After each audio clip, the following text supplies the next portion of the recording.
So now we're gonna talk about the cost. How much is it gonna cost me? Well, there are different financial means and vehicles to go solar. Number one, let's talk about that, right? You can go solar with zero down.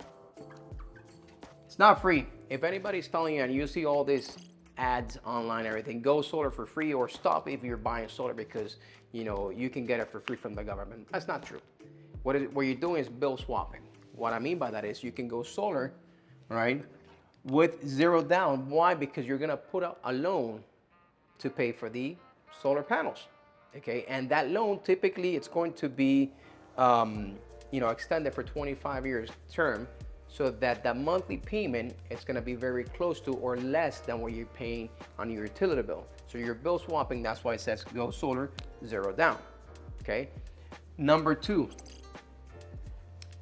very important, we talked about this already, is the 30% tax credit. 30% ITC, incentives tax credit. You can only count on this if you pay taxes, okay? If you don't pay taxes, you will not get this. These financial companies, when they have a loan for the solar panels, they will more than likely give you an option to put that tax credit back into the loan. And the loan monthly payment will be there if you put this back within 18 months. That means this, you get the tax credit when you declare it, with your accountant, you put it back into the loan, they give you 18 months to do that, and you get to keep the loan monthly payment. Guess what? If you don't pay taxes, you're just shot yourself in the foot because now you're paying a lot more than you pay in the utility. So nowadays, because of where the interests are, 8 to 9%, a loan is probably not the best option unless you consume a lot of power or unless you're looking for it the long term. But if you want the immediate savings and you cannot count on this, you should probably be looking into a lease or a PPA or some other financial vehicle for that. Number three, in order to qualify for anything other than cash, because cash is always king in this case, you need to have a typical credit score or minimum credit score of 680, right? If you don't have a credit score of 680 and you don't have the cash, it doesn't mean that you can't go solar. There's still another way to go solar, which is a PACE program, Property Assessed PACE, Property Assessed Clean Energy. And that typically gets paid through the property taxes, and you can hear a lot of many different providers of this. There's Renew Financial, there is Home Run, there is Y Green. It's not that, and you've heard different and varying opinions about that. Oh, it's a scam. It's not.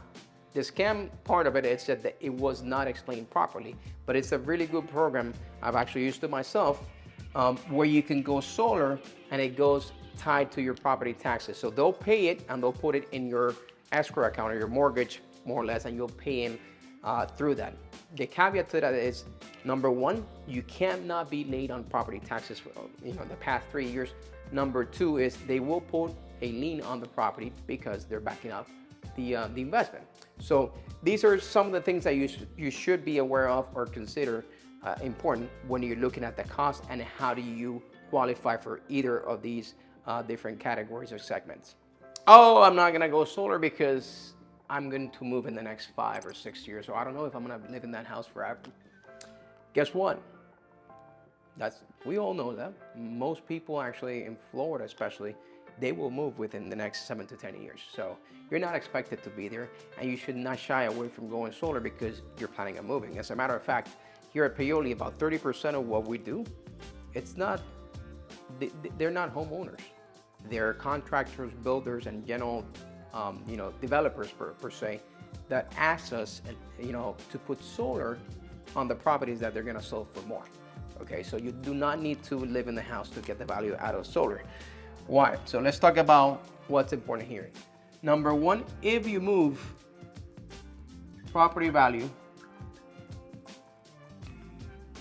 goes up, okay? From day one. Why? Because it costs less to live in that house, okay? Plus there's a tax credit associated with it, so the recovery, the investment, it's there. Number one, you can transfer the bill, whether it's the loan or a lease, to the new homeowner, and they'll pick up right where you left off. So you had this much left, all right, let me qualify you for the lease or that loan, and you can do that, right? And they keep on paying that bill. All the warranties are transferable on that. Number two is you roll in the remainder of the loan or the value of solar into the property. Now it adds value, as we mentioned. I'm not here to tell you that it adds value or not. It's there. We talked about it in a separate video. But how does it add value? Because it's avoiding a cost. So if you were, the basic example, you had two exact same floor plans or houses right next to each other, but one of them had solar energy. Let's say that one of them cost $500,000 and the other one cost $550 because it's got solar in it. Which one would you choose if one doesn't have a bill and the other one has a $300 bill? If you take the cost of those $300 that's escalating over the next 25 years or 30 years that you get the loan for the house, how much is that gonna cost you?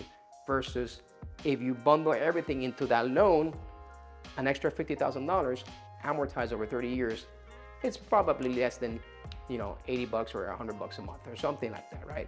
But it will cost you less to live in that house because it's got solar. So if you're moving, do not worry about it. It adds value. You're not gonna lose the value of solar. We've never seen that in any of our clients. Next on the table is warranties and maintenance. Solar is pretty much maintenance free. It's got certain things that you gotta do on the system, corrective and preventive maintenance per se.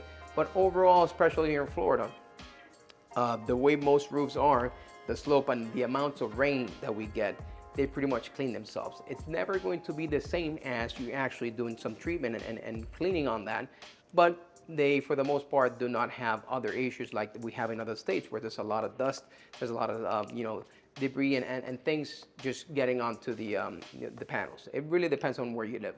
But number one, it's the racking warranty. So we have 50-year warranty on the racking equipment. It's not gonna fail. I mean, these are metal parts. It's aluminum, it's not gonna fail per se. So we offer 50 years on that. Number two, solar inverters and then the solar panels. Over hundreds of systems that we've installed. I only believe we've actually replaced one panel and it came defective from factory. So these things are very reliable. Microinverters are very reliable as well. So we offer 25-year warranty on that. And when you look for your contractor, they should be offering 25-year warranty on the solar panels and the inverters or microinverters. Degradation, what is that? Over time, panels are gonna lose their efficiency. And what you wanna consider there is go for panels that don't have more than 8 to 10% degradation rate. That means in 25 years, they're still producing about 90 to 92% of the original capacity. If you have cheaper panels, standard panels, they will degrade 15 to 18% in 25 years. So you might think that you're saving some money now, but at the end of the day, time goes by, they lose the efficiency or the ability to produce the same level of power, and you're losing money because now you're not producing as much. So just be mindful of that. I get it if you're paying cash and you're tight on your budget and you want to save $1,000, $2,000 on the average project, great. I can see that. But if you're financing, you're talking about $3 to $5 a month. It does not make any sense to finance cheaper panels to save $5 a month. Okay, so go for the higher end panels instead. Roof penetrations, what is that? It could be, the solar investment could be, and it is more than likely the second largest investment that you have in the home, besides the home itself. And it's probably the best investment that you've made in that house, but it also has the potential to be the biggest nightmare ever. Why? Because depending on which kind of roof you have, unless it's metal, you will have penetrations on the roof. And here in South Florida, we get a lot of rain, and that's every single anchoring point, it's a risk of a leak. So you want to know what the process is for your, the process that your contractor uses for waterproofing, and then how do they actually anchor to the roof. Very important to get that 25-year warranty on that as well. Okay. Last but not least is the workmanship and the monitoring. Every contractor should offer you lifetime warranty on the monitoring system, because you want to know that's working and you want to be able to do that remotely, track it remotely. And also the workmanship, we offer 25 years on that. Why? Because we know that you're going in for the long term, and this is a long-term investment, you won't have that peace of mind. Some other companies, they offer 2, 5, 10-year warranty, 15 years. We've seen the whole spectrum. Be mindful that if something happens to the system and you don't have that warranty, you're gonna come out of pocket for that. So warranties, maintenance, very important.